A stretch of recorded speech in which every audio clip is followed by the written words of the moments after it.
Welcome to the Whitetail Advantage Podcast with your host, Brett Bovin. Thank you for tuning in and enjoy the show.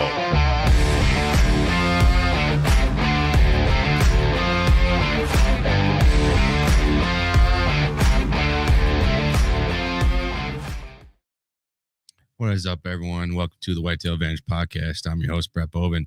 It is Sunday, January 12th, and usually it's our round table type segment of the show. However, with our guest tonight, we're doing it tonight where we do our live shows on Sundays and Tuesdays. And Tuesdays, we cover a state. Tonight, we're covering Texas tanight. And Tuesday, we're going to be doing our round table segment. Anyways, we all know I don't like doing intros and outros. I fucking hate them. Anyways, like I said, we're covering Texas tonight. So one thing we're going to be doing, because we're getting some new codes, we're working with some new groups. I don't like hearing all those codes and all that stuff at the beginning of the show. So we're going to do all that shit at the end of it.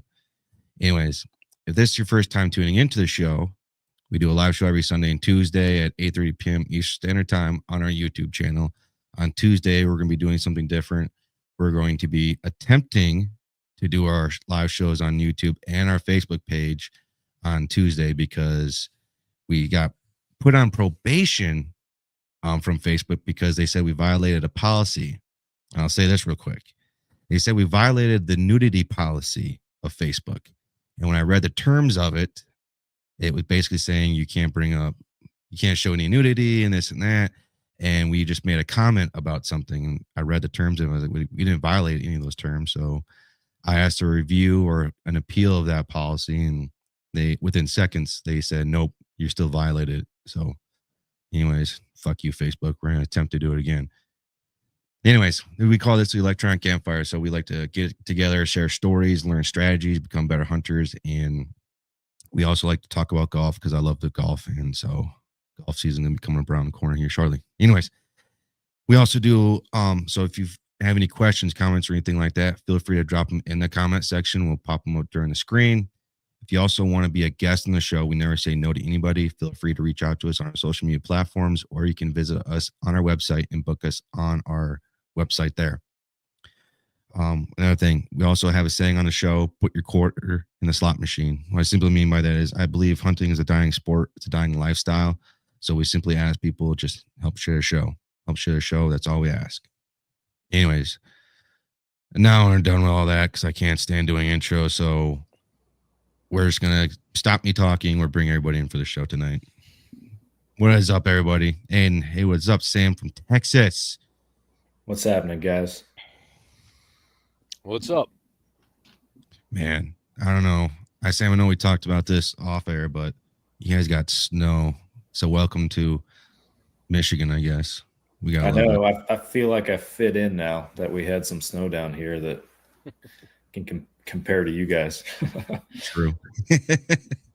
Well, Sam, for anyone that doesn't know you, can you give a little background about yourself? Sure, man. Well, like you mentioned, I'm from Texas, and at the end of the day, I'm just a blue collar, hardworking guy down here that likes to deer hunt, and that's where my passion's been ever since I was a little kid. Got my dad to thank for that. And I've grown up in it. Started this little thing called Fall Obession back in 2012. Didn't know what it was going to be at the time. It was just me talking about hunting, just writing articles, sharing pictures, doing that kind of stuff. No real intention or purpose behind it. And it grew from there. Our team grew over the years. More people got involved. I brought more people in because I knew it shouldn't just be me sharing stuff from Texas. I wanted to share stuff through the platform from everywhere. So we now have a team covering, I think we're in 18 different states in Canada now with almost 40 people. So we got a lot of awesome contributors to the platform, and now we're producing outdoor media. So that's what Fall Obession does. We're outdoor media production company, shows, films, podcasts, educational content, gear reviews, all of it. It keeps us busy in our spare time, and taking advantage of the passion and our God-given right to hunt. So that's what we do. Where did the name come from? Because I know a lot of these pages coming around, everyone's got like, it seems like a new hunting channel or page comes about like every 2 seconds, it seems like, in the hunting world. Where did Fall Obsession come from? How did you come across that name, and like what made you stick to that name compared to any other names? Man, I wish I had a better answer, in all honesty, because I don't really remember. The whole thing started as just me sending, I called it a newsletter, like once a month. That was the very baby stages of this thing, was just me writing one article a month and emailing it to a number of people I can probably count on two hands. Like, nobody was paying any attention to this. And for whatever reason, I thought of fall and how I was obsessed with it at the time. And that's literally just kind of what I recall, at least, from where the name came from. And so it started as the Fall Obsession, and then kind of rebranded. We dropped the at the beginning and just became Fall Obsession. But yeah, we took it and ran with it. And I wish I had a cooler story than that, but that's what it was. No, hey, sometimes it just comes across to you like that. Like, but for me, like with Whitetail Advantage, I started off with like 3 different names. Like, first it was like Guardian Archery, and then like Backdoor Woods or some bullshit like that. And then eventually we also have a pseudo name, Bovin's Woods. So that's kind of affiliated with Whitetail Advantage as well. But no, I was, where that came from. I don't know where Bovin Woods came from. I don't anyways, no, I was like, just I was writing down like a bunch of million different names. I was like, ooh, that's name, this name. And next thing I know, I was like just crossing one off. I'm like, that name sucks, that name sucks. And then the next thing you know, you just pick a name, and you also just want to pick a name where it's like kind of like you fit everything with the outdoors. You don't want to just kind of like, because I noticed when I was like Guardian Archery, when we first started off, it seemed like I was only geared towards archery. I mean, that's what I know the most about. I know everything about guns besides these 2 yahoos on there. When it comes to guns, I'm just a fucking gun guru. I can know these guys like idiots. I lost my train of thought after that, calling those guys idiots. So I apologize.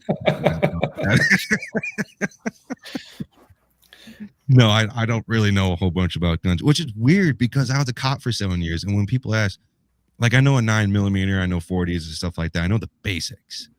But you start going into all these other shit, it's out of my realm. I'm like, I don't fucking know. You see the reloading bench behind me? You don't see a reloading bench behind him. He don't know nothing about guns. I know how to point, aim, and shoot and kill. Yeah, he makes sure the gun's clear like this. It's good. It's good and clear. Yeah, I'm right there with you, man.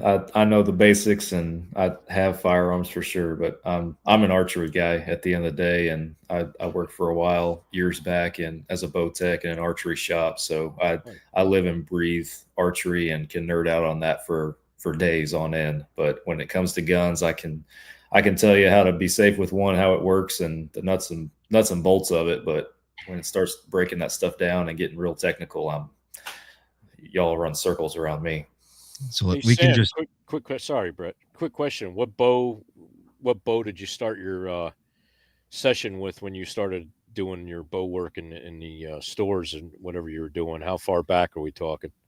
So I started working in an archery shop in 2012, I think. It was the same year that kind of Fall Obsession started becoming a thing. But I got into archery because my dad, he had an old, like, I don't know, it had to be one of the very first compound bows that Hoyt ever made. Okay. I forget the name of it. It's just this big, monstrosity, and everything, and super slow, all that kind of stuff. But he bow hunted like 1 year, years back and everything, and never went back to it after that. So it was just sitting in a closet, and he gave it to me one day. So I started just messing around with that. And nice. I shot Hoyt after I got into the archery shop scene and everything. I shot Hoyt for several years. And then I shot Matthews for a short period of time, and I've been shooting Elite for nice. Several other years now. So that's kind of where we're at. And we have been partnered with Elite previously and everything, but Fall Obsession single right now when it comes to bow sponsors. So I'm Nice. shopping. I'm shopping for what I want to do next. I don't know yet. Nice. Yeah, I just add real quick. When I started out working in the setting up stuff in the bow shop, we had our own 3D archery course, 40 outdoor targets on our own land. Nice. We had a pro shop in there.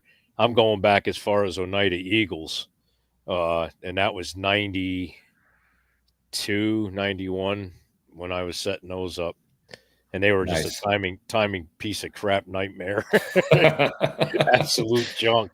But yeah, I've been on to Matthews and everything else over the years. I had an Elite, sold that, but cool. Thanks, man. I didn't mean to cut you off, Brett. Just was curious when he started. Yeah, that's I get it. They just So you also got to remember these two on the team. They're like dinosaurs. So always T-Rex and shit like that. So especially David, because he's just a fucking asshole. So he is PSE Mobile Hunter. I bet you can't guess what bow he shoots. I bet you can't guess. It's hard to tell the name tag there, the hat on his head. Yeah, I don't know. I think he shoots Hoyt, right, David? You're muted. Use Might words. have You're audio. muted. See, I told you, he's an idiot. He doesn't know how to use the internet. Words, David. Words. None of us can hear you, and you're not muted. Hello. Just eventually, you figure it out. You're not muted on my end, so maybe your microphone's muted. Sam. So with you being down there in Texas, I know. Wait a minute. It's a big question. So you know how that big, like, is Alaska as big as Texas from Montana or some shit like that? Anyways, I don't know where that came from. Texas is fucking huge. Yeah. How much public land is there in Texas, like in relevancy to the size of the state? I would have to get on Google to give you the official answer, but I can tell you that there is a whole lot more than people realize. We have a lot of, there's some big popular chunks in Texas that, like in my area, for example, the Grasslands is one that it's referred to as. That's the name on it. It's a pretty popular one in the North Texas area. There's some big chunks that a lot of people know about and that are very popular, and a lot of people hunt those. But there's also small pockets in various places, small pieces that you can get on, and then the state also does like some draw hunts on some, where basically you can pay $10 and put in for a drawing and maybe get drawn to hunt a 5,000 acre piece of public in East Texas or something like that. I had one of our guys on our team, he got drawn for that a few years ago. So him and I went out there for a weekend, 3-day weekend, hunted, filmed, did all that kind of stuff, shot some pigs, no whitetail, but there's a lot more public land than people would give it credit for. It gets a bad reputation pretty quick, I feel like, just because the first mile or two you go in, it's just so saturated, and everybody, their brother and their dog, has been out there. The guys who are really successful on public land are the guys who spend a lot of time on it and aren't afraid to go way back in there. And they do some good work on public land for sure. Those first couple miles, you could be meeting anybody and their dog, like I said, out there. So where are you doing you're primarily hunting at? Public land, private land, mix of both? So I'm private land right now. I've done a very little public land hunting in Texas. I've gone out of state and done much more public than I have in state. But we are fortunate enough to obtain an 807 acre lease down here back in 2021. And so myself and our production director on our team, Nick Powell, and both of our dads, just the four of us are the only people that have access to it for hunting. And that's where we film our hunting show, Texas Dirt, here at Fall Obsession. We produce a show on that place and everything. And yeah, we've been very fortunate to have that to work off of for the last several years. Before that, I've grown up in mostly hunting private land, just various size leases. Some we've over the years and through, growing up, we had for long periods of time, some for short periods of time. But that's where we're at right now. Just had the question. There it is. With Texas being primarily flat, what are you looking for trying to find mature bucks? or just trying to find deer in general, like good quality deer? Like, what are you looking? What's your first go-to?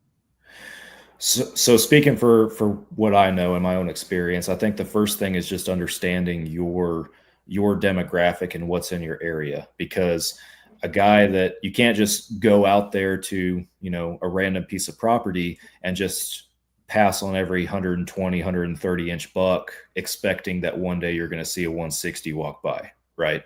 So the first thing is just understanding what your property or the area around you has to hold. So like when we first got on this place in 2021, we were putting cameras out, moving cameras around constantly in the preseason, just trying to gauge what we had to work with as far as bucks, what a mature buck looked like on the place and everything. And that kind of gave us a pulse for what we were expecting. And then from there, our own management efforts and everything, as long as the neighbor's not, putting too much of a hiccup in it, our own efforts and everything can hopefully help improve that quality of buck. But on average down here, man, like, just starting out on your everyday blue collar hunting property, you're going to get access to, typically that 120, 130 inches, what you're going to see on average. And then you start talking some nicer bucks when you get up into that 140, certainly a 150 range. My goal is to get our place to the point where, 140 and up is the standard for a mature buck. And we're not even paying any mind to those 120s, 130s, but it's certainly a process down here to get a property to that. And then you obviously have to combat, your neighbors, because you might have a neighbor that has it's brown, it's down mentality, and, doesn't care about age or maturity or anything like that. And not to dog on anybody like that, because, for different people, hunting means something different, right? And for the neighbor, it might just be he might not have as much time to hunt. It might be just the opportunity that he has. So kind of got to take that with a grain of salt. And I've been fortunate this year, at least. It does not look like my neighbors took any of our target bucks that made it through the year. So bonus. Yeah, exactly. So look, we'll be looking good for 25. But what kind of ag do you guys have down there? You supplement feed and mineral stations down there too, or? Well, we'll supplement with like some protein and some mineral. I'm at you guys are catching me on your podcast at a very unique time for my Texas hunting mentality. Because like if you look at our recent guest list on my show, it's I've had some whitetail consultants on the show recently, and even some of our own guys that are pretty knowledgeable with it. And this year was kind of underwhelming for me, because I'm looking at some bucks that I really want to put an arrow through. And I had a couple of encounters with a couple of them, but the traditional, when guys think of hunting in Texas, they may think of feeders, they may think of baiting and everything. And we do that as well. But I'm really trying to get more comfortable myself with breaking out of that mold. And aside from protein and minerals and supplementing with that, hunting the food sources that are out there. Because we have, especially on a property our size, we have so much natural vegetation and acorns and all this other stuff that these deer are eating. So anything that we're putting out is more of just, an opportunity for them if they just happen to be wandering through. So really trying to put a lot more boots on the ground and try to find these pinch points, these natural food sources and everything, and hunting scrapes and trying to break out of your traditional Texas hunter mold of just, some guys would just think of a shooting house or a box blind and a tripod over a feeder. And that's kind of what you see on TV too, Yeah. Guys, it's so brushy. There's no real hardwoods and trees for stands. So they're, like you said, they're hunting out of tripod stands over corn and feeders and stuff. So I guess for most people that are tuning in to try to get understanding of your location, you got the different habitat. Yeah, we got hardwoods. We got more wide open, just kind of rough looking pasture land on our place. We got massive mesquite thickets. Oh, wow. then a combination of all of them. So it's we have a very diverse property, and the other hurdle that I have is the landowner. They do run cattle on the property as well, and we have that a lot too. Yeah, we have no control over that. So that's the other thing that we kind of have to constantly combat. And the cows over the past 4 years have certainly cost me a little bit of money and some of my setups and everything, but it is what it is. So how are the bedding areas down there? Are they hanging out into that thick stuff, or are they in the more or less like in the little fingers of trees? And because it's so wide open, you guys don't have like in our area, like the swamps and the brushy kind of our area. No, we have, like, when I say our hardwoods, I'm talking about, our shorter oak trees. I'm talking about just thick and dense brush. You have just this undergrowth of small sticks basically that are underneath all of these tree canopies and stuff. And like it's thick and prickly and everything. And the deer like to find little cubbies back in there and bed. And I make it a point to know where my deer are bedding. I want to know where their bedding areas are, but there's no reason for me to go bailing off in there, and it obviously does me no good. So I try to leave my bedding areas alone and hunt the transition areas that are around them. That's where it's going to be good for me. And then trying to also, by knowing where my does are bedding and where those natural food sources are, where those acorns are and their natural vegetation.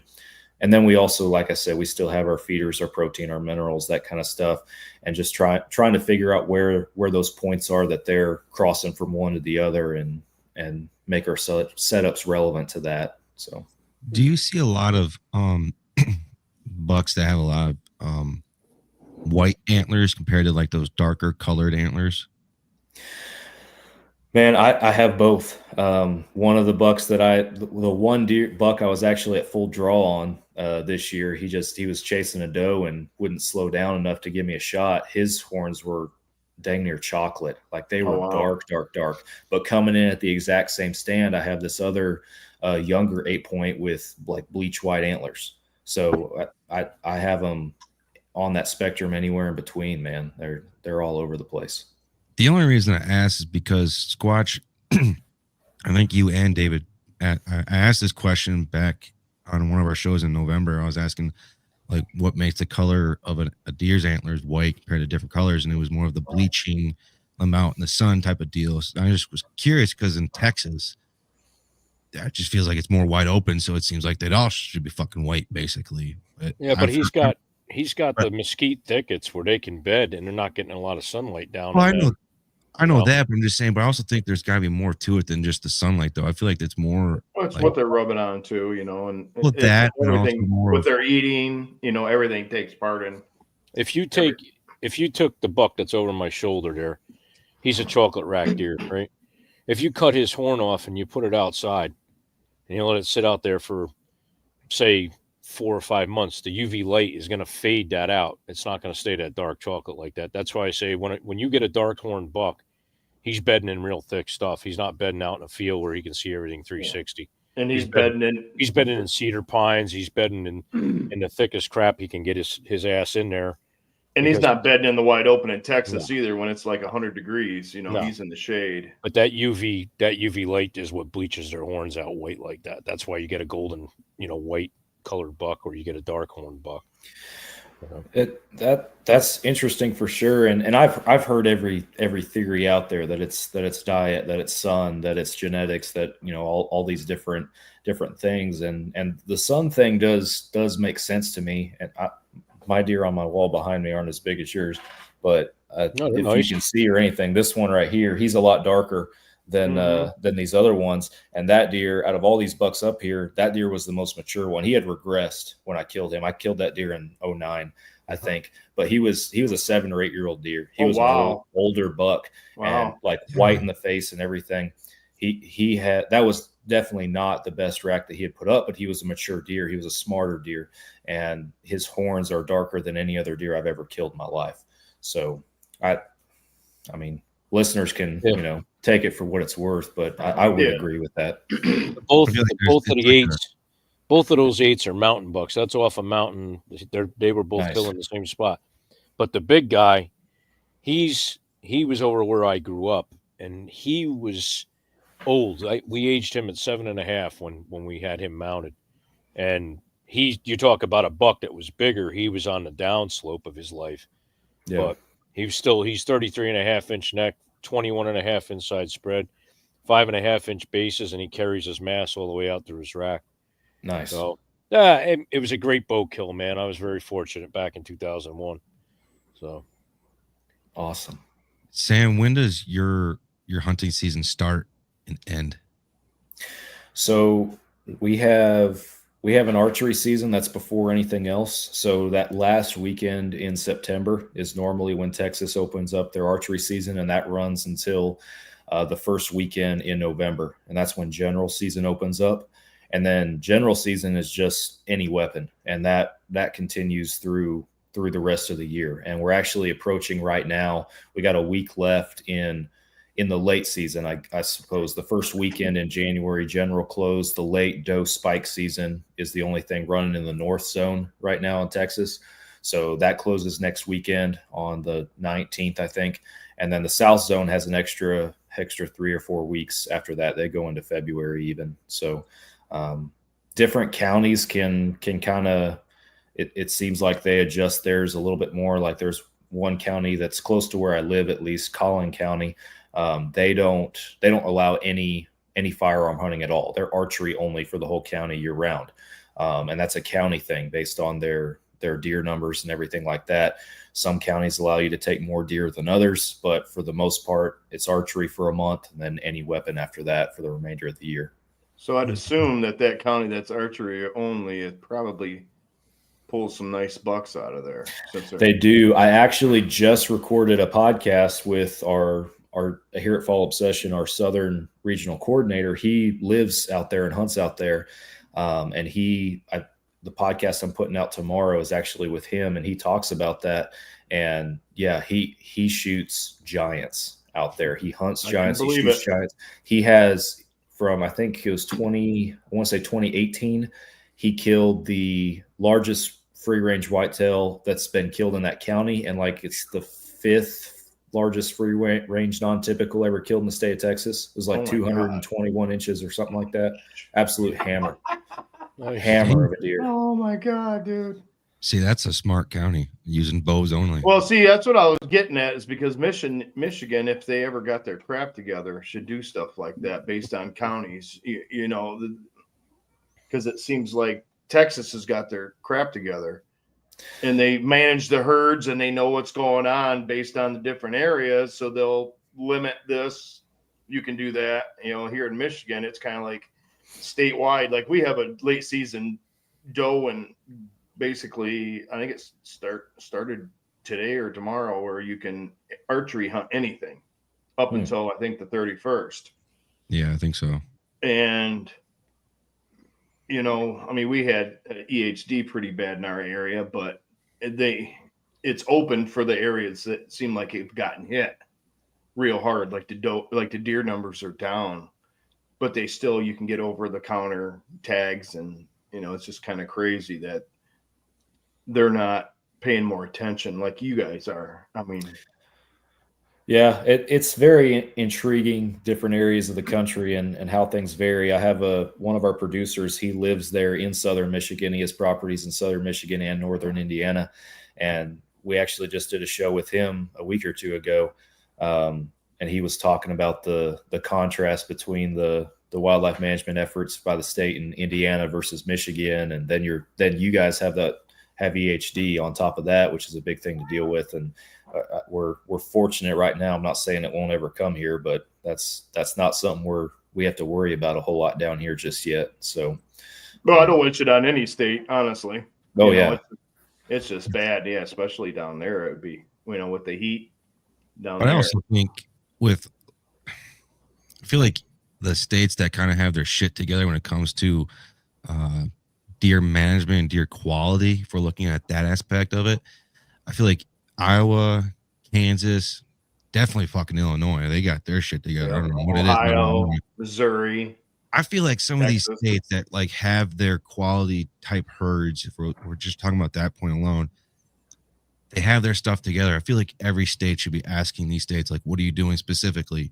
Granted, you also got to take in the grain of salt of one state. Like if you took Texas versus Illinois, you got to look at the landscape of them both. You got to compare the pros and cons and stuff like that.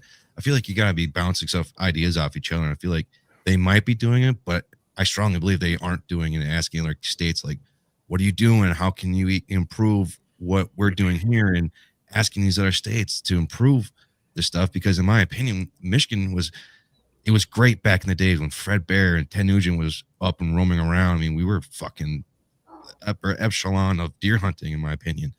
And then all of a sudden you hire these Joe Blow people in the government, the DNR and shit, and it just sky plummets the fucking to the end of earth. And it's like, no one wants to come here and hunt. I don't even want to hunt here at the time because it's stupid.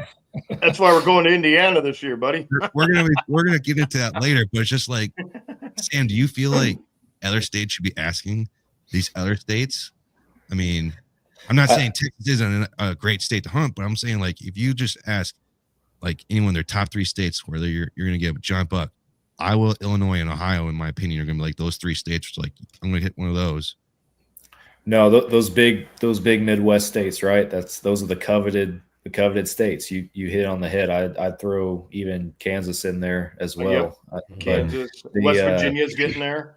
Yeah, but and you guys know more about y'all's area up there than I do. Obviously, I'm speaking just from the knowledge I gained from recording a recent show with our producer up there. But I mean, from my understanding, is that's kind of what Indiana did. Is they were looking at the states on either side of them, like, hey, these states are known for pulling big bucks. What are they doing? And then they began adjusting to try and start heading in that direction as well. And then you guys to the north of Michigan, you don't have that yet. So, no. Yeah, it's I think it's a lot of money to lose. There's a lot of money to be lost if they did that. And I think that's where they're trying to figure out, nobody wants to pull away those millions of dollars to cut back their funds. And, nobody wants to take a pay cut, but, for the overall, of your area, what's the best for the long haul, pretty soon, nobody's going to want to hunt. I mean, even we got, everybody I pretty much know that I grew up with here goes out of state at least once a year. Yeah. Which is sad. It is if you're intentionally like leaving to hunt whitetail. Like I'll leave Texas to go hunt other things that I don't have here in Texas for sure. That's different. But I got all the whitetail I have to worry about here. Now that's not to say like if somebody offered me a chance to go hunt in a big Midwestern popular whitetail state, I'm probably gonna, if it works out, I'll probably take that opportunity just because my whitetails are the size of big dogs compared to what those states are putting out, so. I gotta ask this question though, Sam, because David sent me a video and we'll get more into the video point of that later, but the pricing of tags, like your funds, do you believe all that funding that you're going to for your tags and all this for conservation, do you believe it's going all to the conservation? I'm speculating, obviously, but I think that I think it's too big of a game to not think that money might be. I mean, pick a state, right? That money might not be going where it's supposed to be. I've definitely started paying up more attention personally just to what my state and other states are doing with their decisions on wildlife management and certainly the funds and where they're allocating everything. And I think everybody should, especially with what we're watching going down out west right now with Colorado being the big one that everybody knows about. And I know that our show has put a lot of emphasis on that. It doesn't matter where you are, you gotta pay attention to it because there's little things popping up everywhere that people are oblivious to. Obviously, like I said, Colorado's got a big spotlight on them right now, and there's a lot of voices coming out of there. But like down here in Texas, a lot of people don't know that we just are commissioners for Parks and Wildlife, they just implemented the very first any sort of mountain lion regulation in the state of Texas, and it was for trapping. And I don't disagree with it. It's an ethical regulation that you have to be at your trap after you capture a lion at least 36 hours after, because there was no time limit. You had lions that were dying in traps. So I don't necessarily disagree with that, but the domino effect, the snowball effect on, what's coming next. A lot of folks in Texas don't realize that we actually have a bobcat hunting season. They just think, oh, a bobcat is a predator and you can hunt it year round, 24/7, don't need a tag. And they're not wrong, but there is actually a season, and it's September 1st of one year to August 31st of the next year. So it is year round, and you don't have to have a tag, but them having that season allows the Game Commission, if they want to suddenly start shortening that season all of a sudden if they wanted to. So stuff like that, I encourage people to pay attention to. Kentucky just banned wild hog hunting, and there were a ton of people that didn't know about that. So it's you got to pay attention, and I know different states are structured different ways. Here in Texas, our commissioners for our parks and wildlife are appointed; they're not elected. So if you're holding anybody accountable as the everyday guy, you're holding accountable politicians that appoint those commissioners, and you can't necessarily hold the commissioners accountable. Which, I mean, my personal opinion is I don't really like that structure, but that's just me. But different states are different ways, and if you're not paying attention, whether it's money or just what they're doing, you're needlessly ignorant, in my opinion. As hunters, we need to be watching that kind of stuff. I agree. You also got to look at, like, granted, we look at the DNR, like, these are officials in this area, and they're supposed to work for us. They're no different than the people out in Washington. We like to think of them are differently. Like, we think, oh, they're on our side. They work for the DNR. They must be, like, quote unquote, on our side. Nope. They're just like anyone else in that politician world, where it's like money, money, money for me, me, me. I don't give a fuck about anybody else and this and that. And there was a video that was sent to me where, now I'm just going off the video itself. I don't know any context of it, or the backside of anything like that. I'm just going off the video itself that was sent to me. The guy was talking to the panel of the DNR here in Michigan, and it's basically going down the row and telling them, oh, you're spending all the money for DNR stuff, but yet you're saying you have solar panels. You want all this electrical, environmental friendly stuff, but yet I don't see solar panels on your house. I don't see solar panels on your house. You're not doing this right. You're not doing that. Basically calling them out being fucking hypocrites, basically is what he was saying.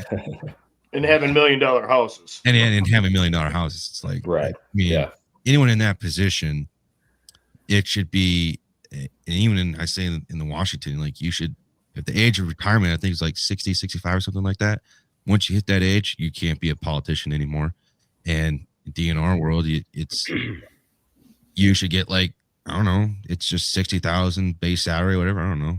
Just you're not gonna be getting $1 million houses because you work in these positions. I think it's bullshit. I think it's safe to say that, like anything in everything, you're going to have good and bad. I'm sure there's a lot of people on, the DNR side that are trying to do these plans and make things right, and they're probably getting shot down by a lot of the uppity ups, the elite. Let's put it that way. As far as governments run, we've seen that happen and everything. And you talked about having similarity in state to states when states can't even get along. I mean, look at how it is to go state to state with a pistol. I've been able to carry a concealed pistol in New York State for over 20 something years, but we don't accept any other states in, to look at their permit and say, yeah, it's valid. We won't allow that here, but I could go to Ohio, and carry there because they accept the New York State permit. So some states do get along. They have the same accord, but a lot of it is the layout of who's in charge. Some states are Democratic, some are Republican, and not everybody has the same views on how it should be run. If you were to come to New York State with the Texas state of mind, it'd be like putting oil in water. You know what I mean? I mean, Texas, Texas, you can hunt with a fully automatic, AR. And up here, it's got to be mag, clipped and the whole 9 yards. It's got to be 10 rounds max. Pin, the compliant stock. It's like, why the hell even own one? It doesn't even pay to try to go out with it. But, you know, it's like everything. You know, this country is so much in shambles. We've got a lot to worry about, even besides hunting, on getting on the same accord. I mean, we got to be on the same accord with everybody, not just in hunting, but the way of life, the way things are done. And, you know, Charlie Daniels had a song, and, you know, he said, we're living in a jungle, and it's not a joke. I mean, we've gotten away from what the good book says, and that's the problem. People don't have any kind of something to answer to, and that's the problem. That's why monies that are going into DNRs and all these, you know, NCON and all this stuff that's going on is being sucked out, and a little bit gets put back towards it. I mean, here it costs me about $100 for my hunting license and my fishing license every year. Okay. It's crazy. I'm asking permission from the state that I live in to hunt on my land and need a permit to do it. Where other states say, no, if you're a valid landowner, you don't need to buy a hunting license. So there's something that we need to get on track with too, because I just feel weird I got to go ask permission from the state if it's all right if I can go hunting on my own land. Yeah. You know, and there's checks and balances with everything. I mean, you know, it's cool if you're going to take that money and put it towards, for one, hunter education, getting our youth involved and starting children out the right way, not in front of a damn video game or whatever, and get these kids out and hunt. Second thing is taking that money, maybe making handicap accessible places for people who have disabilities to get in and be able to enjoy a spot to fish just like you and I can. There's so many times I've seen people, oh man, I can't get down to the shoreline. Well, how about the freaking, you know, government does something with putting a handicap accessible spot in for these people? You know, it wouldn't be that hard. It wouldn't cost that much money, but everything's just overlooked. And it's just like the way the government's run. That's why I said there's just too much, you know, nobody's going to be on the same accord with that, unfortunately. And it should be. I mean, I would like to see it be one accord across the page, just like it should be constitutional carry. I've been federally background checked. What more is there to do?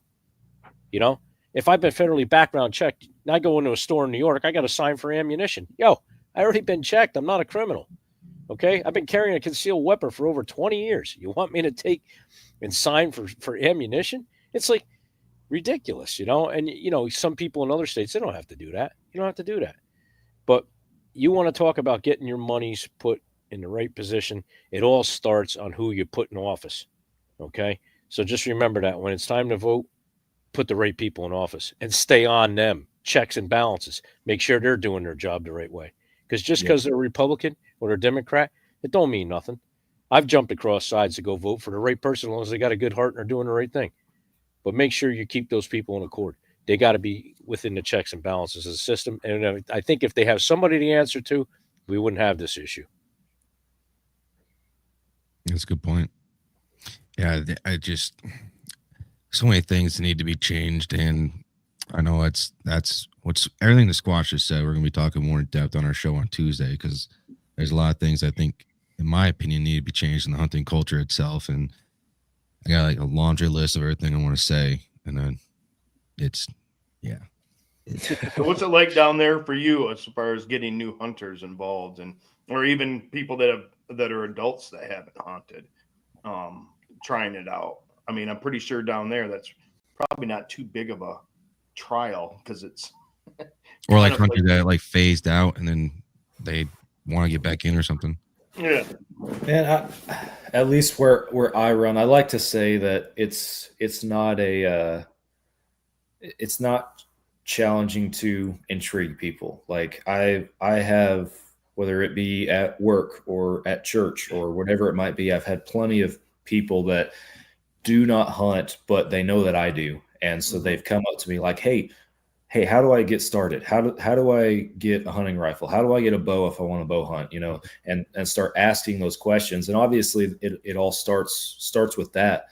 But beyond that, it's having somebody who can actually initiate that and get them out in the woods for the first time. And that's the big hurdle. And Texas is like where a very hospitable culture in that there's a lot of people that would be willing to do that, but just as much, there's a lot of hunters out there, at least down here in the private land world, that hold their land close to their hearts, and they're like, no, that's my hunting land. I'm like, I'll take you out there with me, but I'm not gonna let you shoot a deer or whatever it might be. Right. There's still some of that stigma and everything. So, I mean, the best thing obviously that anybody can do is just like, if you have the opportunity to take somebody out there for the first time, you got to do that.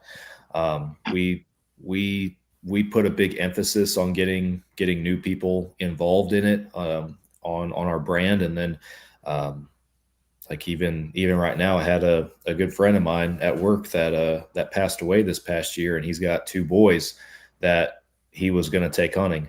And so me and a couple other guys at work are like, you know what, these are two kids that have never been, they're kids, they're teenagers, but they've never been, but they want to go. Like, they got the bug, they're interested in it and everything. And while that interest is there and everything, you gotta capitalize on it. You gotta take them out there and get them started and everything. So that's our plan, at least here in the next couple months, with some pigs and stuff down here. Like, hey, let's just get them out in the woods and do man stuff, you know? Yeah, so, exactly.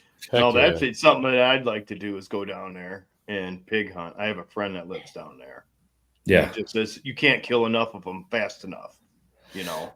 Man, they kind of drive me crazy a little bit, because on one side they're cool to have because you can hunt them whenever, but at the same time I'm not mad sometimes when they're a little more sporadic, because they're not tearing up as much stuff, because they are destructive. They leave a path of destruction wherever they go.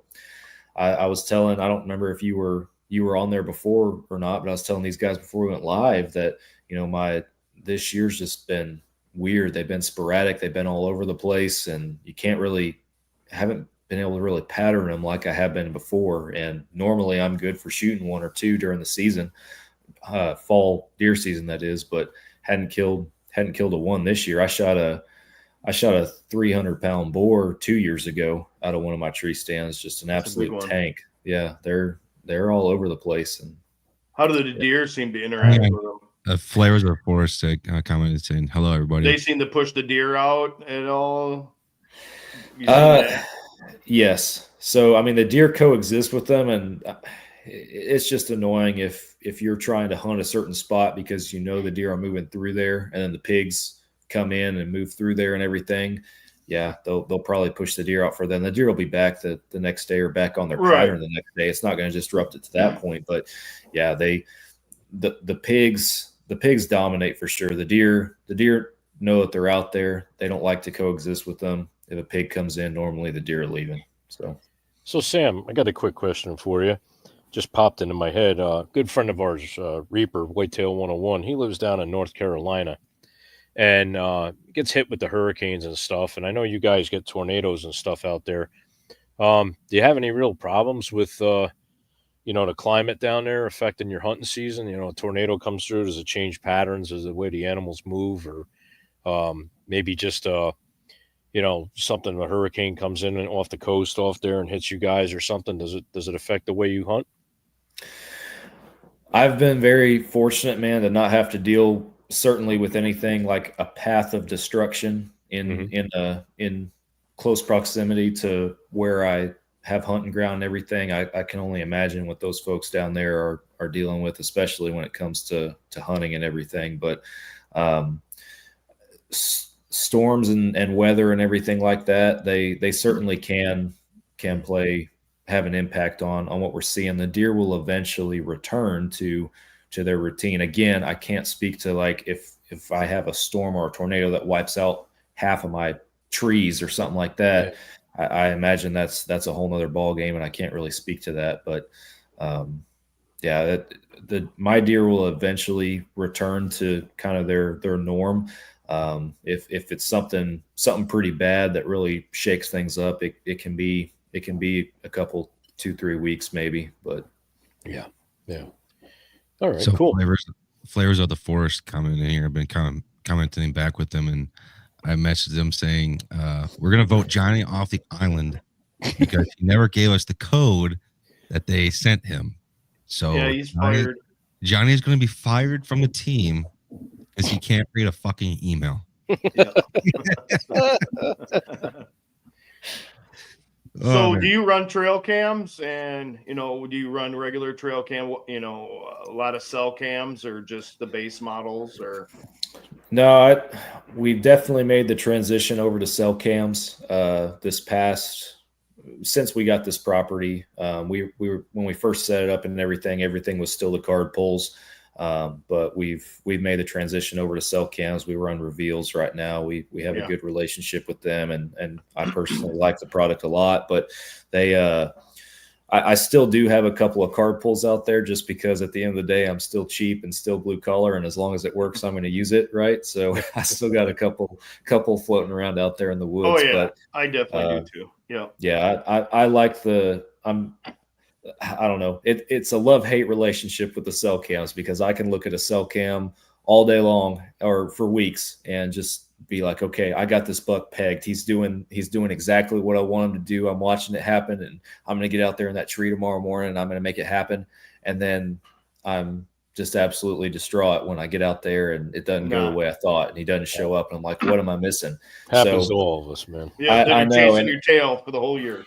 I definitely feel like that, man. And I told my dad before, I was like, man, hunting was so much more fun when I was dumber, because when I didn't have, these cell cams or all these different things running through my mind, I just went out there and hunt. And, now I'm trying to hunt smart and, hunt the right wind and, do everything right. And it just makes it more frustrating, I feel like, when it doesn't go right. And I remember growing up with my dad, and it would be, if you wanted to hunt a stand, you just go hunt the stand. You didn't care what way the wind was blowing or anything. If you saw a deer, you saw a deer. If you didn't, you didn't, and, move on to the next hunt. So that was how it was growing up when I was a kid. And, I don't regret hunting smarter. It just makes it more frustrating, I feel like, when things don't go the way you anticipate. See, what they're failing to tell us, guys, that buy all these fancy dancy cell cameras like we got, is that they give a QR code out to these deer, and then they're notified where you put the camera, and then they know. They're like, oh, yeah, I'm not taking that run anymore. Screw that. Bob's up in the tree. I legit think that some of these bucks, I legit think some of these bucks know what a trail camera is, because I can't tell you how many times I have sat in a stand where every once in a while I get a glimpse of a good buck, and I see him, and he skirts around the backside of my camera. And I was like, you are in here every day. I only see you once a month, but you are probably in here every day, but you're walking around that camera. The best thing I do is I put them up high and I angle them down. I do too. Just get them out of their eyesight. I've had they'll look right in it. Bust my cams, and then I started watching videos on it. And then I don't know if it's proven or not, but I've seen where guys have basically come up with that they can see the red light going off, when it takes the picture, and I had that happen to me this year on a couple nice bucks before. I don't know where they went, if they're dead or whatever, but it was every day. Boom, right by, just like you. And then wasn't getting them. And then I'm like, I'm going to stick a cheap wild game up in the tree behind me. And sure as crap, they're going behind me. Mm-hmm. Yeah. So I got one of those Stealth 360 cams I'm going to try out this year. Yeah. And just see if that's what's going on. If they're noticing that camera, like you said, which I think they do. I mean, they notice everything. You can't fool them. I've noticed that because like the newer cell cam that came out, the Gen 3 came out, and I bought that, and I kind of put that up a little bit, and I kind of angled it. And no, I didn't do that with that one. So it's just regular, and there's like very little red light to that. I think it's just like a little dot, and they don't notice it. No glow. Yeah. And the older wild game cameras I have out there, it's just a big fucking red light on the top of it, and they see that, and they're like, "Oh, what's that?" And they're like staring at the motherfucker, and they're like, "Nope, I'm out of here," and they go. Or back in the day when they had the 35mm ones. Yeah. And you would see that buck, and you're like, "Yeah," and then you'd go back, and you wouldn't see him all year, and then you're all of a sudden you hear this noise in the tree, and it's the camera rewinding to film, and you're like, well, shit, no wonder I'm never going to see him again. I still have one of those I kept just to have it. I got it here somewhere, but I have a trail timer. It's not even a camera. Oh, And I've seen those. It was a string that went to like this big unit that looked like an early trail camera, and you strung it across one of their runs. And when they broke the string, it would tell you on a timer what time that string got broken. So it was like you're just trying to pattern deer. I'm going way back now, but that's what I started out with. We didn't have freaking trail cameras back then. Is that back when T-Rex roamed the earth? Yep. Yeah, well, we got a couple of them, but or when they invented the wheel. Well, no, New York State said there's a limit on them. You can't shoot them anymore. They're endangered. So we had to give hunting them up, Yeah. Now we hunt pumpkin heads at the golf course. Yeah. Fuck you. Just so you know, Sam, to fill you in, Brett has a terrible fear of the horror movie Pumpkinhead. I do. He is scared to freaking death.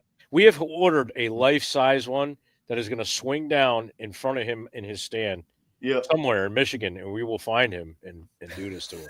I know where he lives. Yeah, we're going to get on video. His house. We're going to get on video. My dad forced me to watch Pumpkinhead when I was I love your dad. 9 or 10.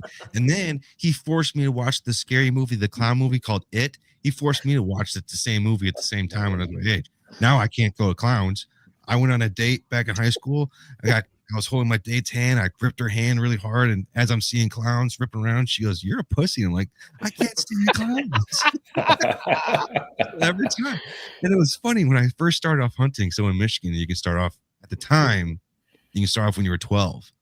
And I'm going into the house at like 5:30, right? The prime time of hunting, right? And my dad comes in, he goes, "When'd you get in?" 5:30. He goes, "Why? That's the golden hour to go hunt." I'm like, "Well, I didn't want fucking Pumpkinhead." And he goes, "Why are you scared of a movie?" I'm like, "Because you, Dad, you fucking asshole." So that's my dad and I's relationship of Your dad's one cool dude, man. Man, at least you didn't have your father telling you he got chased down by the Squatch himself. No, I'll say this last funny story that he did to me and a buddy, and then I have a question for Sam. We were seniors in high school. We were in the back part of our yard, back in like the woods. We're having a little bonfire, and we kept hearing this noise. Long story short, we look up and we see like this Jeepers Creepers like figure standing next to this tree, and he's got the cowboy hat, the black giant fur coat, and a machete in his hand. Movie. And all of a sudden, the head looks up and looks at us, and it keeps clicking the tree, and it starts walking at us. Me and my two best friends, all three had flashlights. We booked it to the house, and all you see is flashlights running. And my buddy goes, "Why are you running so fast?" I'm like, I just need to outrun you motherfucker. And so the gate to the backyard of the house was open, but did I go through the gate? No. My momentum and adrenaline is rushing through me.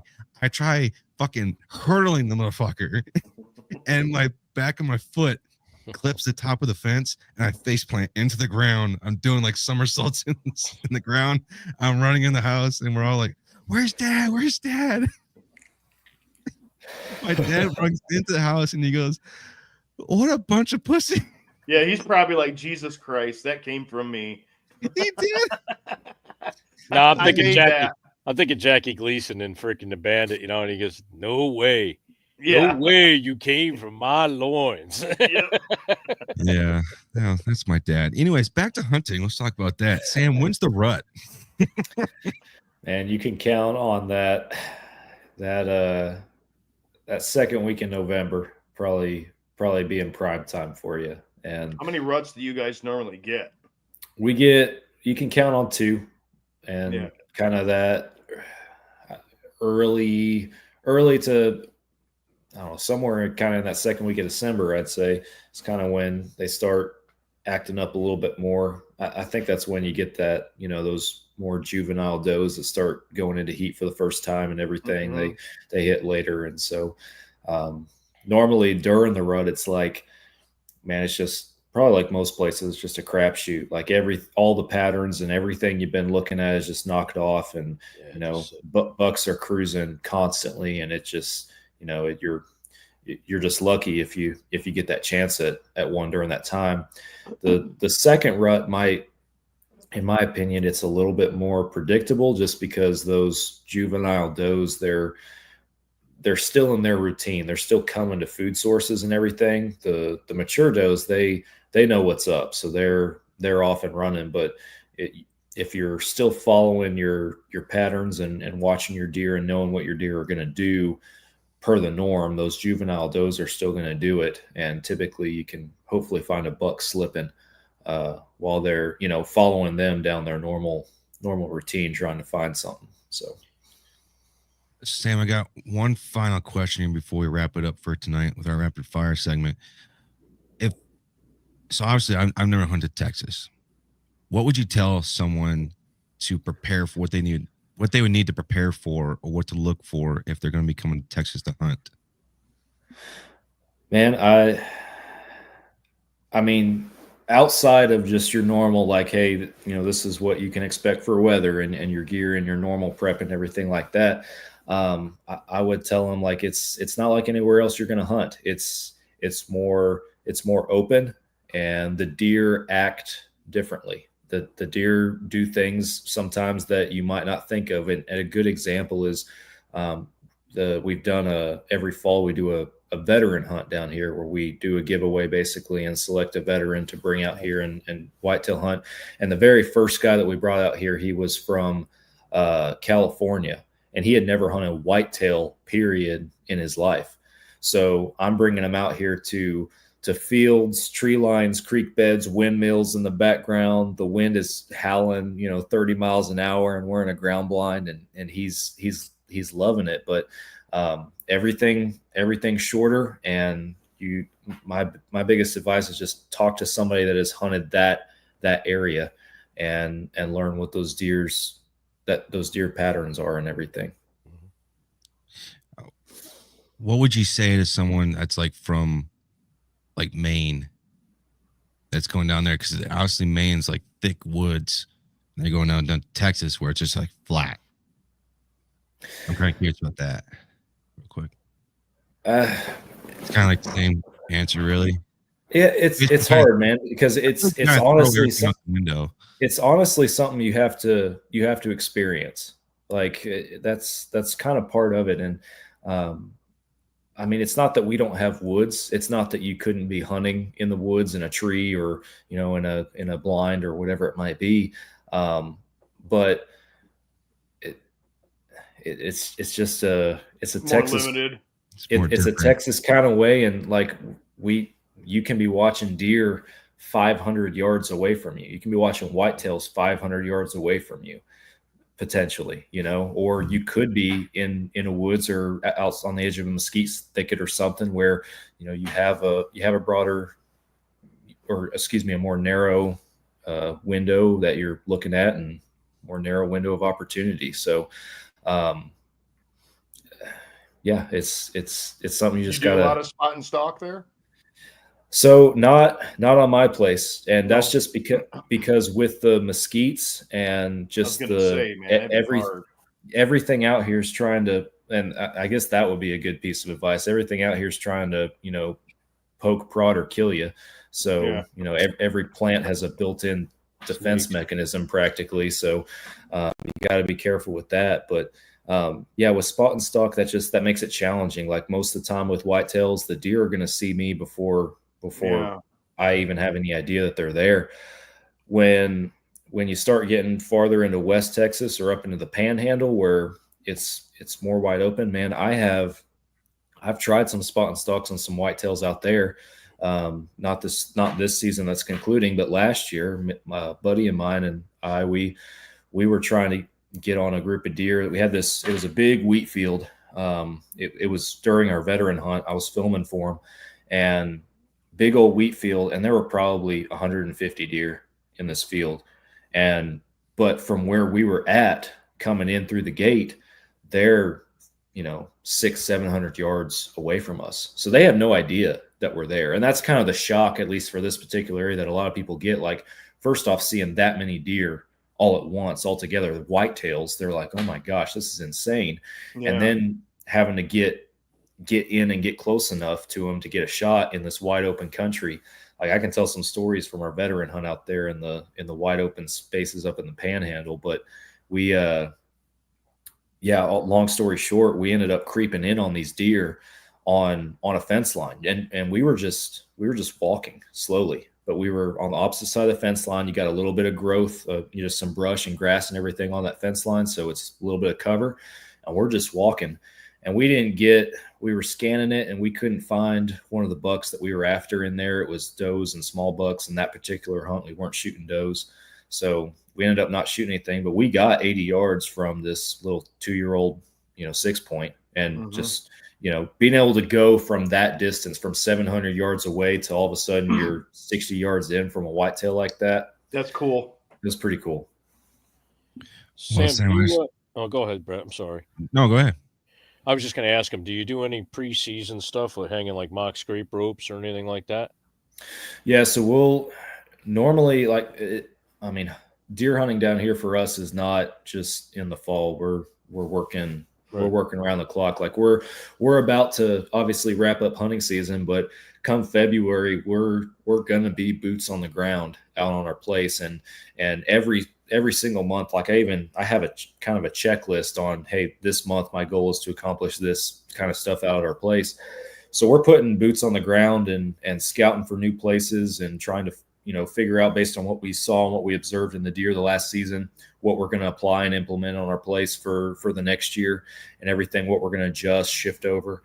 And then, we're feeding. We got protein rolling. We got mineral. We're trying to run our own scrape lines and then also find their scrape lines. And I mean, if you guys run scrapes, that, it's not 100% success rate sometimes on what you put out there and everything, but I'd say we're running about 50%.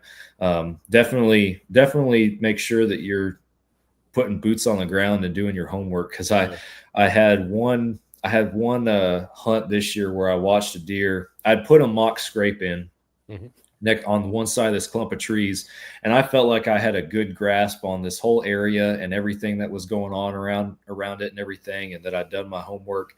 But the scrape never took off. Like, they never really stuck to it.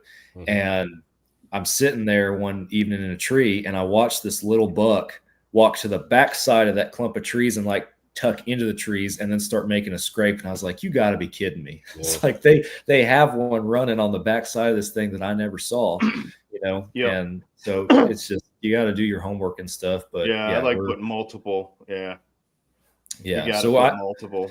We try to do our homework, and we try to have something like that relevant to most of our setups, because if I have a food source that a buck's not interested, then maybe I can catch him on, like, if my food source is over here, maybe I can catch him over here on this scrape line that I'm working and everything too.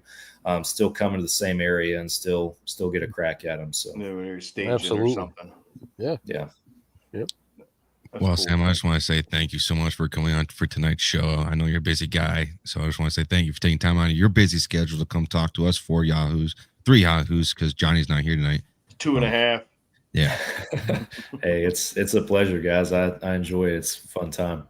Yeah. There's some rapid fire questions here, and then we'll let you go for tonight. Okay, brother? Yeah. All right. Besides hunting, do you have any other hobbies or interests? So I'm very fortunate to have a career that I love. Outside of hunting and Fall Obsession, I'm a full-time firefighter, and I absolutely love it. It's the best job in the world. So my wife probably gets annoyed that my life is just firefighting and hunting, but that's essentially what it is. I love my job. I love teaching, and I've kind of in the past 2-3 years gotten more into teaching and instructing on the fire department circuit and everything. So I enjoy that a lot. It's fun. That's awesome.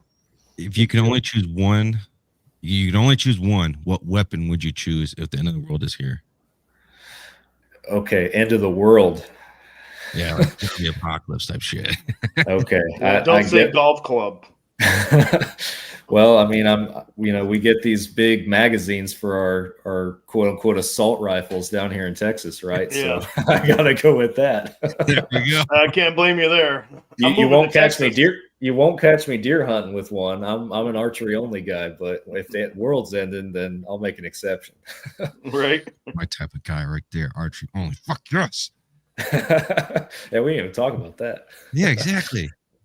These, well, we just had a whole episode. Oh, go ahead.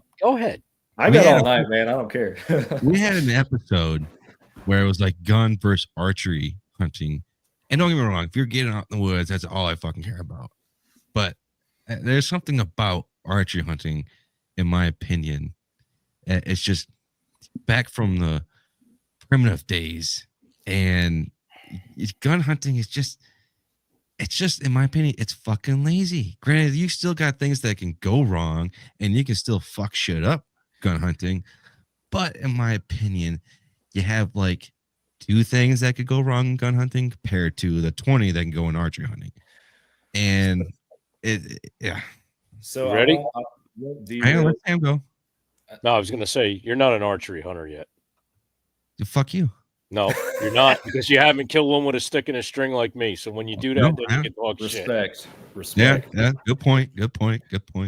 I won't derail your rapid fire or anything like that, but I killed the last deer that I shot with a rifle is still to this day my biggest buck that I've ever killed, and it was in December of 2013, and I was tickled to death. It was a heck of a deer, but it was too easy.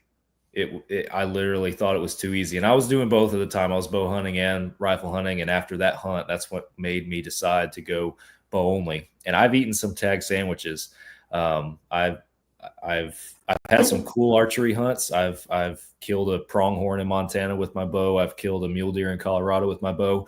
I've also eaten a pronghorn tag sandwich with my bow in Montana. And then this last year, I went Idaho elk hunting with my bow and ate a tag sandwich up there. And I had a bull at 50 yards, and I was at full draw, and I didn't have a clear shot. I had too much deadfall in the way, and it was just a mangled mess. And so I didn't have a shot, but man, I wouldn't trade it. Like the guy I went hunting with and everything up there, he only had rifle hunted elk, and he said he'd never taken a guy bow hunting, and he was more excited than I was, because he said every time I just see him hundreds of yards away, and as soon as you see him, you get your gun up, you shoot him, done. He goes, I've never had to play one like we played one to get him in at 50 yards. And it was a cool experience. But man, you make some sacrifices going bow only, but I wouldn't change it for the world. Yeah, you learn more, I think, more with archery. I agree. There's less of a mistake that you can make. What's funny here is in rifle season, I'll have deer come in 10, 12 yards away from me, and during bow season, they're out in rifle range. And I'm like, you frickers, I swear to God, you got a damn manual on what season's what and where the trail cameras are. They do, they read. I don't For me, I'll have a little freaking 4-point right underneath me for hours. But the big boy won't be out 70 yards in the mesquites, So. Yeah, he's probably out watching, telling everybody, hey, watch this 4-point. He's about to get smoked. You laugh. They have their sentinels, man. They have their sentinels. They do. They're like, no, you go first, man. You go ahead. You eat first. Young ones first. No, they have an iPhone too, and they can look at the fucking calendar, and they know exactly when the seasons are. They even got antennas. Look, see? They got antennas. They got good reception. That's why they're old and smart, though. Hell yeah. No, I don't take away nothing. Listen, man, everybody, if you're hunting, enjoy it. It doesn't matter if you got a gun in your hand, a bow in your hand, freaking whatever. Just get out and enjoy it. Do it the right way. Do it sensibly and be safe. And that's it. And we still got that same brotherhood. It don't matter about. I bust on. I love every season that we got here. I do everything. So. Everyone's going to have their own opinion when it comes to it. When they're just starting off, it's hard to formulate your opinion about hunting, about archery or gun. But once you've been doing it for so long, you're going to have your own opinions. And at the end of the day, like Squash just said, just get out in the woods, because hunting is just it's special. It's something unique about hunting in general. Whether you're you're doing with a bow or a gun, and we all have opinions on what we want to do with it. But to be out in the woods and be able to harvest a deer, no matter what, it's still complicated. Oh, But in my opinion, it's more Or complicated. you get that new crossbow that has a magazine now. We're gonna. Have you seen that? They have a crossbow that has a mag. Yeah, that's. I'm just like, it's like an over-under muzzle loader. That'd be cool. We're gonna talk about that on Tuesday's show because that's because Brett owns 4 of them, so don't let him pull your leg. don't even. Start that shit. He's a huge crossbow guy. Almost as much as he loves golf. Yeah, That's crossing the line. yeah. Anyways, back to our stuff here. Yeah, what sorry. wild game animal is on your bucket list to hunt? Number That's one, man. anything worldwide. Anything worldwide, fair enough, man. My number one is a caribou in Alaska. Like That would that. be awesome. That has been and with a bow, of course, but that has been my number one for some time and still continues to be.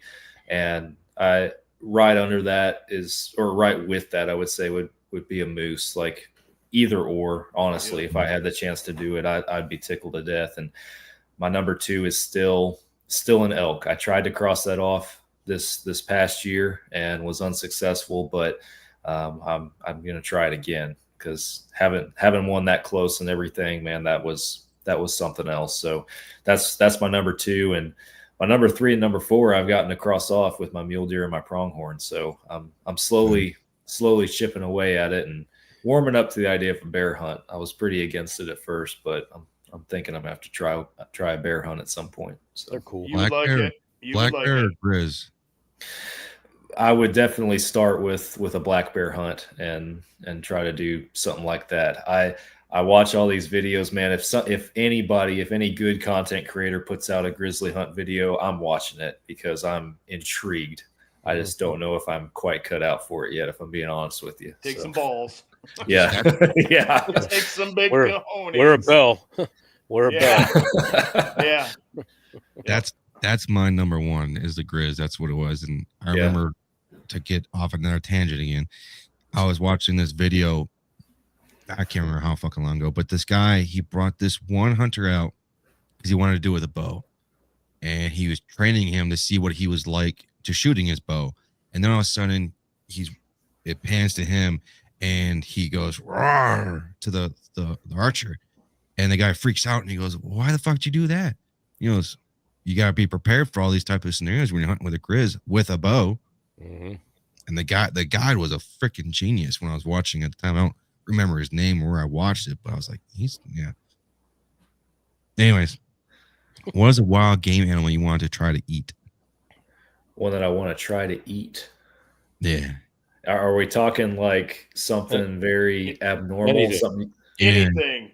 just Wide spectrum. Like Johnny on the team, he wants to try giraffe neck. Okay. But if you've seen Johnny, it would make sense. Yeah. Fair enough, man. I would just keep it easy and everything. And we're talking about bear already. I've never eaten bear, so Bear's good. Black I bear's would, really good. being from Texas, never had the opportunity. That'd be something I'd be very intrigued to try. So I've heard good things. It's all about the preparation, like most things, Yes. I imagine. But Yeah. Got to get the fat off real quick. yeah, What has been your favorite state you've hunted? my favorite state I've hunted. Can I have multiple? Is that allowed?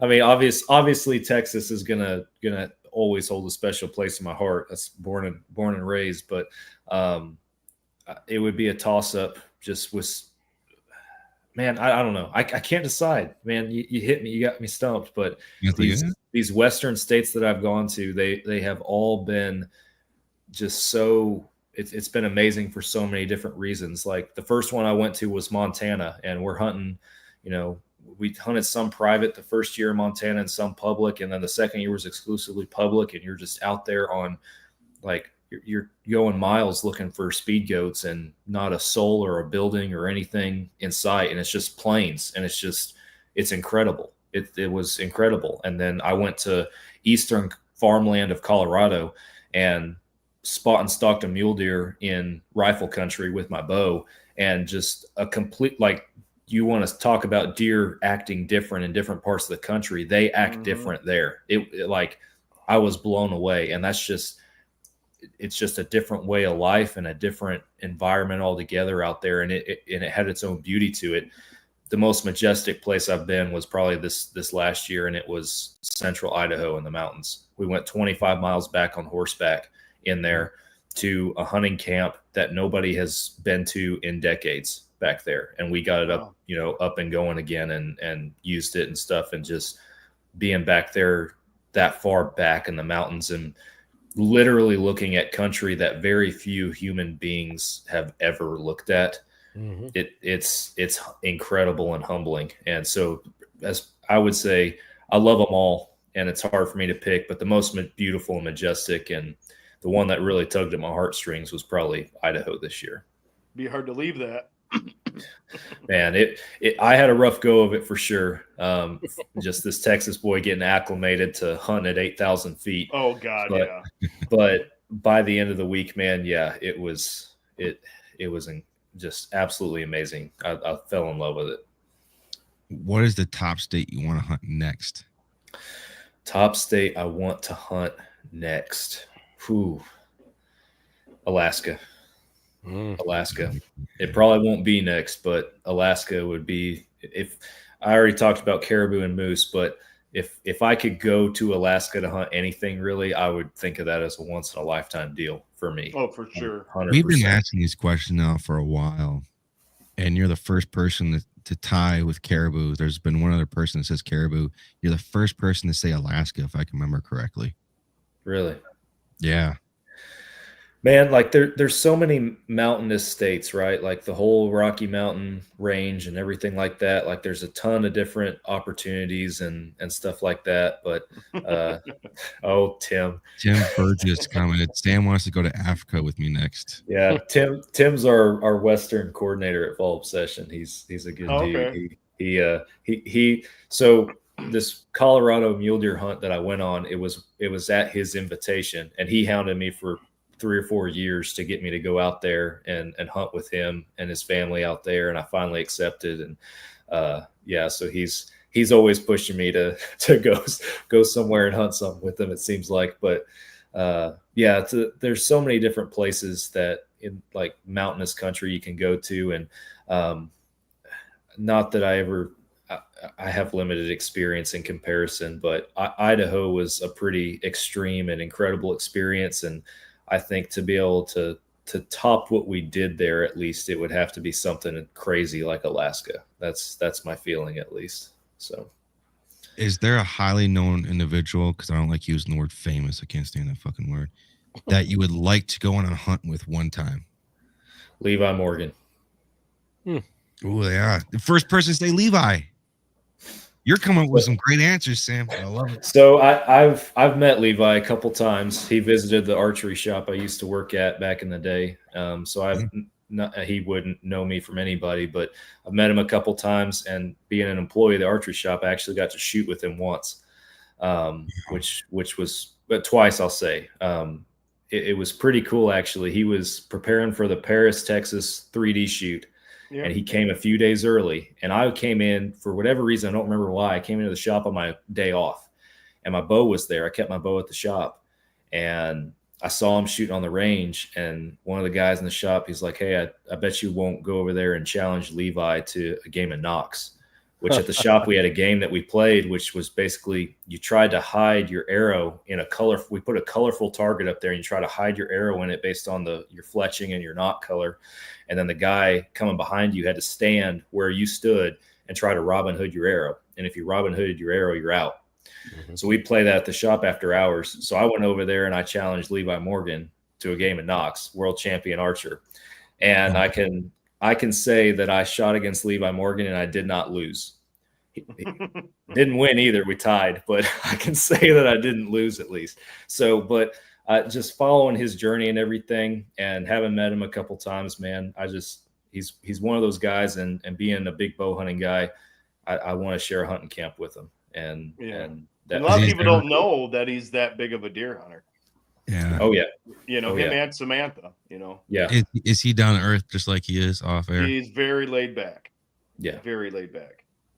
Yeah. I can see that in the videos. It's just you always see like like your celebrities in movies, like, are they the same off air? Competitive archers, professionals are different professionals.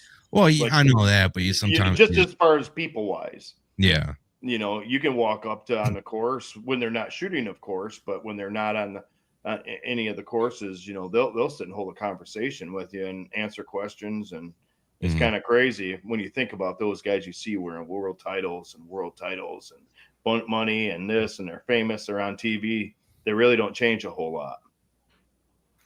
Yeah. If you could bring one loved one that passed away to go on a hunt with or share a campfire with one time, who would that be? Man, that's a good question. So for me, it would be actually, I call him my brother because he's my brother in the fire service, but we just lost one of our own firefighters this last year. The tenured guy, his name's James Bobbitt. And he was a big hunter. I never got to hunt with him. But he always had stories and I always had stories.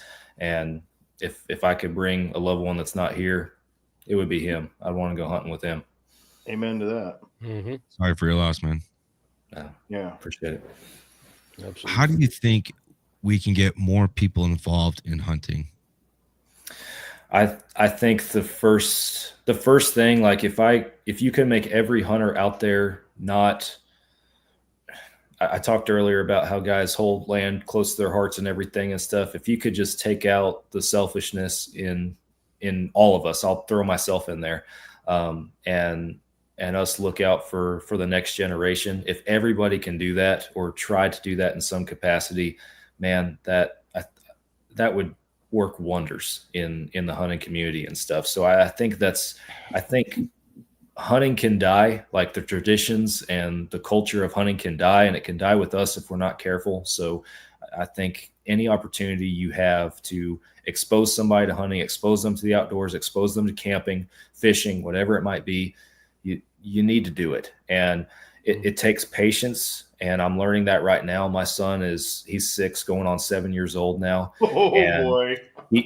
And he's the same age that I was when my dad started taking me hunting, you know, so I have all these memories from when I started hunting and everything with my dad. And now I'm realizing how patient my dad was with me back then, now that I'm the dad in the picture and everything.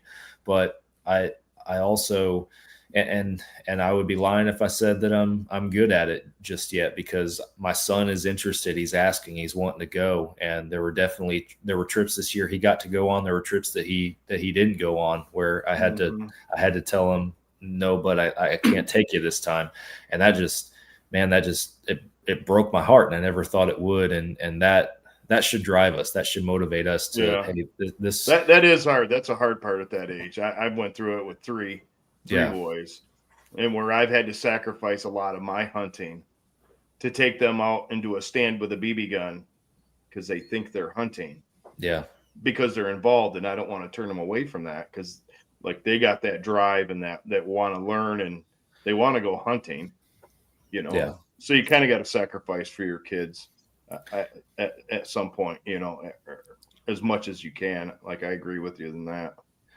And it's been really cool too, because this property that we have and have had the last 4 years, this is the first property that I have gotten to be on and hunt with my dad more since I was little. Mm-hmm. So it's kind of like we've been able to reconnect a little bit through that. And now you have my son coming up. So the past 2 years, there's been multiple times where, you know, all three of us are out there and my son's going hunting with my dad, you know, mm-hmm. and my dad's like, hey, let me take him so that you can go sit in a tree stand with your bow. But, you know, at the same time, my dad is kind of enjoying taking his grandson hunting too now. Oh, heck yeah, he is. It's cool to have 3 generations out there now that are getting the bug. And as we keep going the way we're going, more than likely my son will probably at least try to get him on his first deer in 2025. So I'm looking forward to that. It's a good way to grow up, man. It's a good way to grow up. I was probably happier when my kid shot his first deer than probably any of the deer that I shot that I can ever remember. I hear that from everybody, man, and I'm excited to. You're gonna cry, just so you know. You're gonna cry.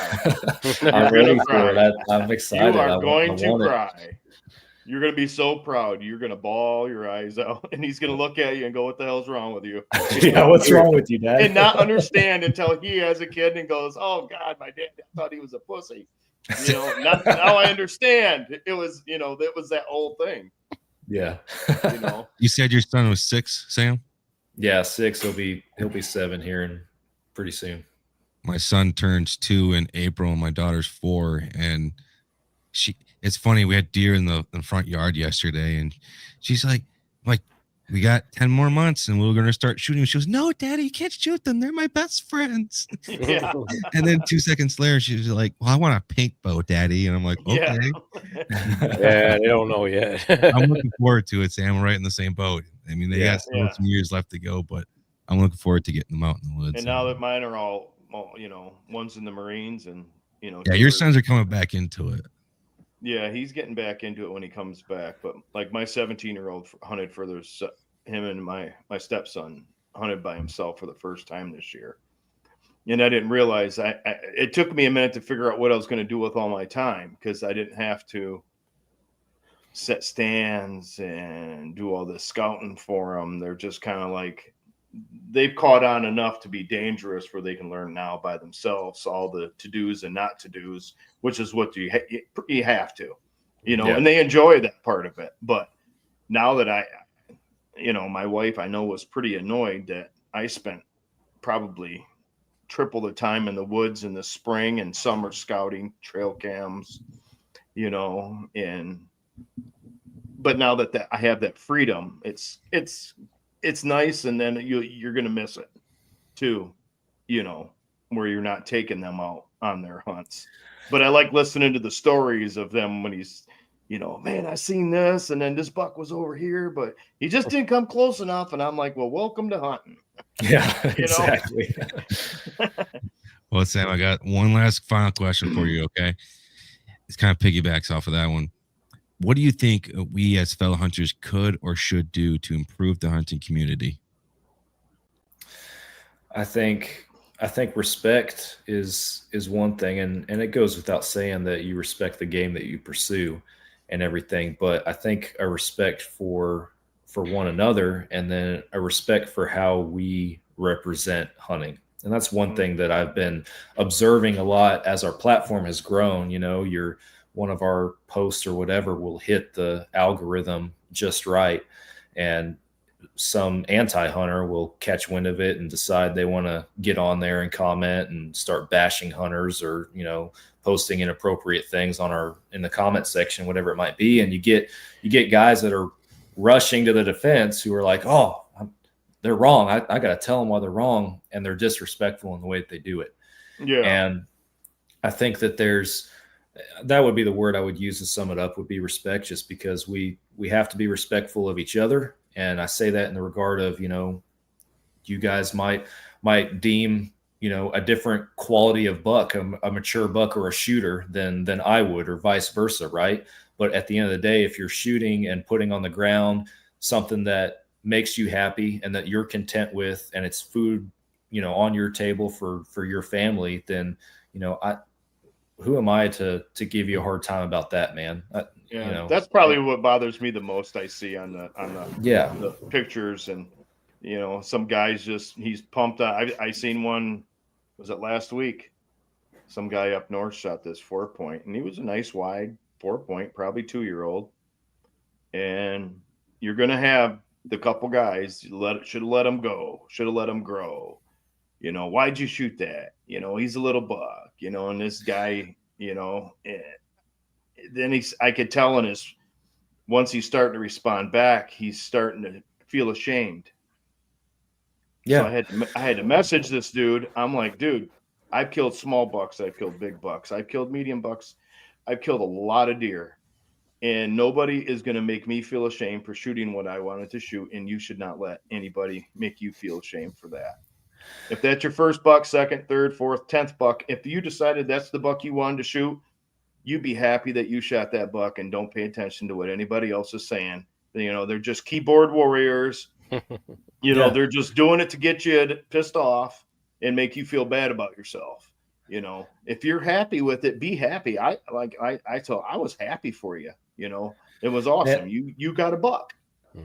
I couldn't agree with you more, man. Like, and we, like you said, we've all been in that boat. I have a pretty, I wouldn't say it's high in the form of inches, but I have a very particular standard on, you know, the maturity of a buck that I'm going to put an arrow in down here in Texas. But last year when I went to Colorado on my first ever mule deer hunt in rifle country, I put a spot and stock on a 120-inch 2-3-year-old mule deer and got into 28 yards with him and smoked him. Holy crap. And I told those guys up there, like, they were tickled to death for me. Tim, the guy that commented on here, he was there, and one of our other guys was there. And like, they were so supportive, so tickled to death because they knew what it meant for me. And I told both those guys, I was like, that deer you couldn't make that deer 200 inches and I wouldn't be any more happy with it. I was like, because of how hard I worked and what I worked for to accomplish on that hunt. I got the thing shoulder mounted, man, because that's what it meant to me and everything. I would have too. So yeah, it different people are in different walks of their hunting life, and we have to be able to respect that. We have to be able to recognize that as fellow hunters and support them for where they're at. We have to be able to defend hunting to those who oppose it respectfully, because when we start becoming brash or start, getting emotional about it to an anti-hunter, that's when we start representing hunting in a poor light. So we have to be respectful and, I don't necessarily want to say professional, but we have to represent hunting correctly and with a sense of authenticity. So. Yeah, once we start demonizing each other, it can only go downhill. You're going to start losing people from wanting to hunt. Yeah, exactly. What happened with one of my friends of mine? The post was up for a long time on Instagram, but somebody stumbled across it on a reel, and it was a picture of his buck, and the lady commented, "Oh, poor Bambi, something." So another, and I said in the comment back to her, I said, you're scrolling through. If you see something that has to do with a hunting page, you have the choice to keep scrolling. You don't have to sit there and bash what somebody loves to do. How the hell do you know what we do with that? We're not just killing it to kill it. We're killing it to feed our families. I said, how dare you come on somebody's page and bash something that we love? I said, you have no idea what you're commenting on. And if you don't approve of it, all you got to do is just scroll on by and don't stop. Man, there are so many people that do that. We had a post not that long ago. It was like rabbit hunting or something like that. One of our staff members in Virginia, they went out rabbit hunting and got a whole mess of them and everything, and had a great picture. We posted it, and like super after the fact, somebody got on there just absolutely distraught that this thing showed up in their feed. Nice. And they were mad at us for it. And I was respectful as much as I've deemed appropriate in the comment section, but it's like, nobody is making you come over here and comment. If you don't like it, you can keep scrolling, or better yet, there's a little button up there where you can say, hey, don't show me stuff like this again, or whatever it is. But they want the conflict. They would rather, initiate the conflict, and we can't bite off on that to a point. So it's like people listening to radio stations. Oh my gosh, they play the same stupid song every day at 2:00. You know what? Go on satellite. You know what? Change the freaking don't listen station. At 2:00. If you don't, if you don't like it, then find another. It's so stupid, man. It's like I think it's people that are just not happy with their own lives. They just gotta find something to bitch about. It's all to get noticed. Most of the time it's just them. They want the attention in some capacity, and it's just like, I gotta make my voice heard, and it's just like, and we're easy targets, to be honest. We make ourselves easy targets for a lot of the people. We do, but like and whenever I engage, like, I know that I'm not going to change their mind. We had we were very vocal in a respectful and professional way back when the whole Proposition 127 thing was going on in Colorado, and that was coming to the ballot and everything. We tried to use our platform as a way to educate people on what it meant. So we obviously got a lot of people commenting on there, and I would take to the comment section to to respond to these antis or the people that were in favor of Proposition 127, but it wasn't to change their mind. Yeah. It was to provide factual and educational information for anybody reading it that might not understand what's going on or might be on the fence. I know who I'm talking to. I know their mind's made up, same as mine is. But there's other people watching and paying attention to that haven't decided yet or don't know. And those are the people that we're trying to impact. Yeah, and I think it gets really emotional. People take to their emotions to try to defend it. And that makes us look even worse because some people go off tangent pretty harsh. And then they're like, I told you that's how these people are. I've had people bitch and complain about deer hunting and how evil it is and how cruel it is to take a deer out. But as soon as it runs into their freaking $70,000 Mercedes Benz, they got different thoughts. Oh yeah, take away hunting. Don't do that and watch how many you hit.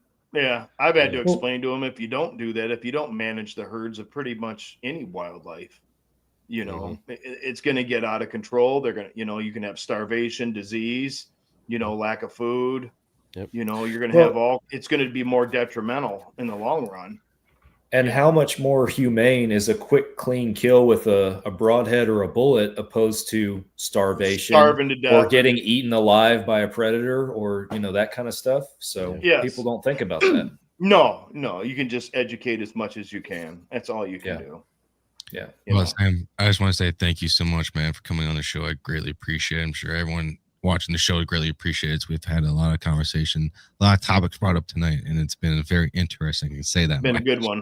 It's been a good one. It's been a very good one, man. Absolutely, yeah. For anyone that wants to reach out to you or follow along your journey, how can they do so? Man, so we're all over the mainstream platforms and everything. Just if you look up Fall Obsession, we're the orange and black logo that you're going to find. So yeah, follow along. We're on all the major socials. fallobsession.com is the website. Our podcast, we drop a new episode every week. It's streaming on all the main platforms, as well as Carbon TV, which you guys are plugged in with the Carbon TV family as well. So awesome stuff over there. We actually got 4 different shows on Carbon right now. Oh, nice. So if you look up our podcast or Texas Dirt, Midwest Mindset, those are a couple different hunting shows that we produce as well. Some. Yep, okay. Yeah. So you know what we're talking They're good. Yes, they are. Appreciate it. Yeah. So, and then I definitely encourage people to go over to our YouTube channel, same name, Fall Obsession, but we don't just put on the same stuff that's on the other platforms, but we're editing some films right now, like some feature-length films from our hunts this past season that'll be coming out in the next month or so. So I encourage folks that if you're not subscribed to the YouTube, go do it, because don't want you guys to miss those. They're going to be some good stuff. Yep. So, and Sam's going to let you come down to his house and hunt pigs out of his yard. So, man, I got to start making a list out of all the people I want to take pig hunting, because I got a few people I owe some pig hunts to. So, yeah, my buddy keeps telling me, you got to come down, man, dude. You won't have enough ammunition. I'm telling you. Well, we just gave you a subscribe, so I thought we were already subscribed to you, but apparently you're late. So shut the fuck up. Hey, anyway, you're starting the movement. You're starting it. That's what you're doing. So exactly. He's a little slow, but he catches on. So, yeah. It's funny because he said the same thing about you before the show started. Exactly. So that's because I am. We all are. Yeah. Sam, man, brother, thank you so much for coming on tonight's show. I greatly appreciate it. I hope you have a good rest of your night. Squatch, David, I hope you guys go fuck yourselves, and I hope everyone watching has a great rest of your night. Yeah. Go watch Pumpkinhead. Yeah, fuck off. No, it's just freaking turds. Not Sam. The 2 guys. Sam's great. The other guys are just annoying. Anyways, if this show gave you some insight, made you laugh, think, we greatly appreciate it. That like and subscribe button. We greatly appreciate it. Our audio version of our podcast, now that we're also doing shows on Tuesdays, are going to be coming out on Mondays and Wednesdays at 5 a.m. So make sure you check out those as well. Now for the codes, you get some discounts here. Listen up. If you go to Rec Broadheads, if you use the code WA15, you can get a discount off their broadheads. Make sure you also check out Bow Addicts. If you use the code WHTADV15, get 10% discount off their products. We were having a code with Flavors of the Forest, but because our stupid idiot teammate Johnny doesn't want to give it to us, we can't provide that right now. Make sure to also go check out Magnus Broadheads and Grizz Media. If you go check out us on Waypoint TV and Carbon TV as well, and give us a positive review right there. It'd be greatly appreciated. With that being said, the intro and outros are completed. The show has been great. I want to say thank you to everyone for watching and commenting. We greatly appreciate it. Make sure to put your cord in the slot machine. We'll see everyone Tuesday for our next roundtable segment where we get into hunter culture. Thanks, everyone. Have a good rest of your night.